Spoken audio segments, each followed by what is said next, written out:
Assalamualaikum warahmatullahi wabarakatuh.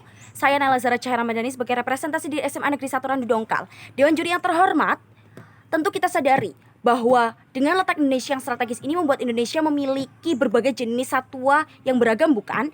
Dan dengan luasnya wilayah Indonesia, tentu pemerintah tidak akan sanggup bergerak untuk memastikan bahwa satwa di Indonesia aman, bukan? Sehingga pada akhirnya kebun binatang tercipta dengan dalih sebagai tempat untuk observasi, konservasi, sekaligus tempat perlindungan bagi satwa-satwa di Indonesia. Namun Dewan Juri yang terhormat, kami sebagai tim pro terhadap MOSI, Dewan ini akan menghapuskan eksistensi kebun binatang. Akan mengajak Anda semua untuk menelisik lebih jauh kondisi nyata di lapangan dari tujuan awal terciptanya kebun binatang tersebut. Kami rasa pada perdebatan kali ini, jika kami mampu membuktikan bahwa penghapusan eksistensi kebun binatang itu dilakukan karena yang pertama, tidak bermoral bagi semua pihak. Yang kedua, kenapa hal tersebut justru akan merugikan pihak binatang dan juga pihak manusia. Dan ya, kami menang. Bahkan sekalipun dari pihak oposisi atau pihak kontra menyangkal alasan kami dengan dalih anak cucu mereka tidak akan dapat merasakan dan melihat hewan-hewan di Indonesia yang semakin langka tersebut.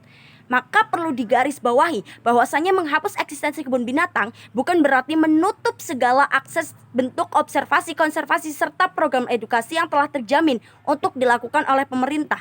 Melainkan penghapusan eksistensi kebun binatang ini lebih merujuk pada peminimalisasian kerugian yang akan dialami baik oleh pihak binatang maupun pihak manusia itu sendiri. Oke, misal sekalipun dari pihak oposisi dapat menyangkal kembali dengan dalih teknologi tidak akan dapat menggantikan pengalaman langsung ketika bertemu dengan binatang-binatang tersebut. Atau mungkin dengan sangkalan lain bahwa ketika eksistensi kebun binatang dihapus, maka sektor pariwisata dan ekonomi akan langsung melonjak turun. Baik, kami sebagai tim pro dari MOSI ini tentu kami memiliki argumen yang lebih kuat untuk menyangkal kembali sangkalan dari tim oposisi. Argumen kami yang pertama terkait dengan kesejahteraan hewan. Dewan juri yang terhormat, bahwa dengan penghapusan eksistensi kebun binatang, maka kehidupan binatang akan jauh lebih sejahtera. Karena yang pertama, mereka dapat hidup sesuai dengan habitat alaminya, sehingga kemungkinan mereka, para binatang ini, untuk mendapatkan penyakit, untuk terserang penyakit, untuk mengalami stres dan perilaku abnormal lainnya akan dapat terhindarkan, bukan? Dan yang kedua, pada dasarnya penangkapan dan pemeliharaan hewan di kebun binatang bertentangan keras dengan prinsip kesejahteraan hewan, karena mereka tidak dapat hidup bebas sesuai dengan insting dan perilaku normal mereka di kehidupan nyata mereka. Oke, meskipun sekalipun kebun binatang itu sudah didesain sesuai dengan kondisi tempat hidup asal dari setiap hewan tersebut, namun balik lagi, insting mereka sebagai hewan untuk berburu dan insting mereka sebagai hewan untuk bertahan hidup di lingkungan yang bebas itu tidak akan dapat dihapus secara paksa, meskipun dengan pelatihan-pelatihan yang dilakukan oleh para ahli terhadap binatang tersebut. Kemudian argumen yang kedua, bahwasanya dengan eksistensi kebun binatang, maka sering terjadi konservasi yang tidak sesuai dengan aturan dan tujuan awal terciptanya kebun binatang.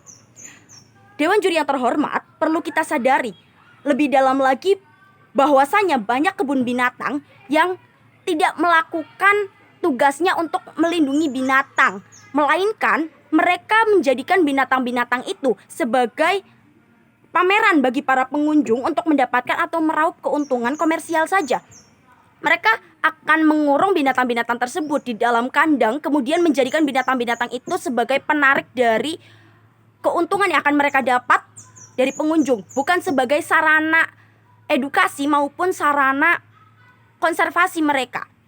Kemudian argumen yang ketiga, bahwasanya apabila eksistensi kebun binatang tetap dilanjutkan, maka kerugian ekonomi dalam jangka panjang tentu akan terjadi. Hal ini dikarenakan yang pertama, perlu digarisbawahi bahwasanya merawat atau memelihara kebun binatang itu memerlukan biaya yang sangat besar, baik untuk perawatan hewan, pemeliharaan fasilitas yang ada, kemudian untuk staf kesehatan yang bertugas merawat hewan maupun orang-orang lain yang bertugas di kebun binatang tersebut, dan masih banyak lagi biaya yang harus dikeluarkan pemerintah untuk menjadikan kebun binatang itu layak dihuni oleh satwa. Padahal seharusnya apabila dana eksistensi ini ditiadakan, maka dana itu seharusnya dapat dialokasikan untuk kebun binatang, untuk untuk dialihkan kepada proyek-proyek konservasi in situ yang lebih terjamin serta untuk dialokasikan kepada program edukasi yang lebih efektif dan berkelanjutan. Contohnya saja untuk melakukan konservasi terhadap beberapa hewan saja dan dilakukan secara intensif. Kemudian setelah beberapa hewan ini sudah sembuh dari mungkin sakit atau stres dan lain sebagainya, hewan-hewan ini perlu untuk dilepaskan kembali ke alamnya karena insting mereka untuk berburu dan bertahan hidup di alam itu akan selalu ada. Dewan juri yang terhormat, kami sebagai tim pro di sini juga akan mencantumkan studi kasus yang memang seharusnya kami cantumkan di sini. Bahwasanya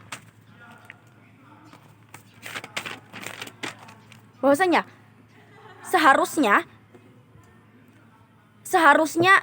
kebun binatang ini, eksistensi dari kebun binatang ini tidak seharusnya selalu berjaya. Karena nyatanya kebun binatang tidak sepenuhnya menampung dari konservasi serta observasi yang memang seharusnya ada di Indonesia untuk melindungi satwa-satwa liar, satwa-satwa langka yang jumlahnya sangat banyak di Indonesia ini. Contohnya saja kita bisa meniru di Afrika Selatan. Di Afrika Selatan sana mereka tidak menggunakan kebun binatang sebagai sarana observasi, melainkan mereka menggunakan suaka marga satwa dan juga rehabilitasi. Yang dimana suaka marga satwa dan rehabilitasi ini lebih fokus terhadap penyelamatan rehabilitasi serta pelepasan kembali hewan ke habitat aslinya, sehingga hewan tidak akan kehilangan insting berburu dan insting bertahan hidupnya. Model suaka marga satwa ini menawarkan alternatif yang jauh lebih etis. Dewan juri yang terhormat, jauh lebih etis dan jauh lebih efektif daripada kebun binatang yang ada di Indonesia. Karena kebun binatang yang ada di Indonesia malah lebih berfokus pada mengurung hewan dan menjadikan hewan-hewan tersebut sebagai objek pameran. Itulah yang seharusnya dilakukan oleh kebun binatang di Indonesia. Maka sudah seharusnya kita semua harus berpikir ke depan bahwasanya tidak semua hewan itu perlu dikurung.